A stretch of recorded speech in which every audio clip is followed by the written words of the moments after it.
what it actually looks like. So as you can tell, I'm not great at big moves. I used to blame it on being short, and it used to really bring me down, as being short is not really something that you can change or train. Often holds do feel like they're far away, and I used to just give up and come up with some excuses, usually consisting of my negative ape index. Then I realized that reach has nothing to do with how dynamic you are. There are plenty of climbers who are shorter than me and who are a lot more dynamic. You can't change how far the holds are, but you can develop that movement pattern. I thought a lot about why I don't like big dynamic moves, and I think the reason is both physical and psychological. I avoid doing big moves, so my body is not used to moving in that way, and my muscles are not recruited. So that makes sense. How can you be good at something that you never ever train? The mental aspect of big moves is something I struggle with as well. I like to be sure of the hold. In other words, I like to be in control when I'm climbing, and when I do dynamic moves, my body feels like it's out of control. I think doing a lot of trad naturally makes you more static, as most of the time it is safer to go for a hold statically. I often look at a hold and decide before I even try it that it is too far, even though it is actually not. On this climb, I thought I was doing the biggest jump ever. When I looked at the footage, it was nothing more than a slightly more dynamic pop to a really good hold. It's amazing to see the difference between what your mind perceives and the actual reality of the situation. There is nothing better for motivation than finding a project that you're really passionate about to work on your weakness. I have been working this problem called Razor Roof at Crack Cliff, and I really struggled on the top move. I just could not seem to be able to stick it, basically. I had some feeble attempts on doing the dynamic move and then tried every possible beta, only to come to the conclusion that I need to jump.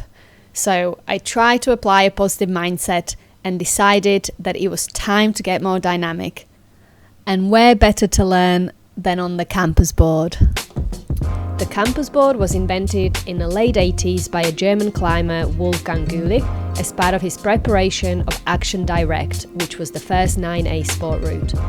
Most climbing walls have a campus board, and they are either standardized or very, very similar, so you can train in different walls and get the same training. I have never done any campus boarding and actually found it quite intimidating, as I didn't know where to start. I heard that you can get injured easily, and I definitely wanted to avoid that. Most training protocols recommend that you don't combine fingerboarding with campusing, just because that could possibly put too much strain on your fingers. The idea is that you build your strength first, and then you add power to it through a power training cycle. I think as a principle that is the safest way to do it, but I found that everything depends on your circumstances and can be adapted. As I only fingerboard once a week, I thought that by adding one campus session a week should not be too much. I was going to monitor my fingers and how they were feeling, and stuck to the principle that you should never use the campus board fatigued. The reason why I decided to do it this way is that, yes, I was looking for more power, but more so I just wanted to get used to dynamic moves. I like to experiment with training, which I guess can be risky, so I would recommend that if you are looking to start campusing, speak to a professional or a coach who can tailor things to where you are at with your climbing. I managed to get some help from the campus board master himself, Jerry Moffatt, who have kindly given me a bit of a masterclass. Unfortunately, I don't have any footage from this, as I was just too busy giving it the absolute beans, but I will share with you the things that I have learned from him. There are so many different exercises that you can do on a campus board using either different sized edges or slopers. I thought that I will start with the slopers, but in Jerry's words, you're strong enough, so don't bother with the slopers. So I ended up doing all of my campusing on a 20mm edge. Again, without sounding like a broken record, make your own judgment based on your training history. It is definitely best to be conservative, as finger injuries suck.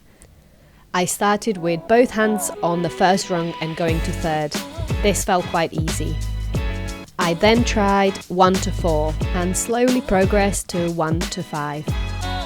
Once I could do that, Jerry recommended that I add a small move at the start rather than at the end, as that mimics climbing movement more effectively.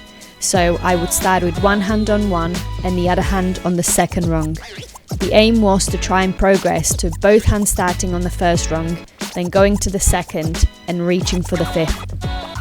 One of the tips that I got was to concentrate on just going really high with the lower arm and not worry so much about the arm that is reaching. If you push high enough with the arm on the lower rung, the hold will be within reach, so that's what I was trying to do.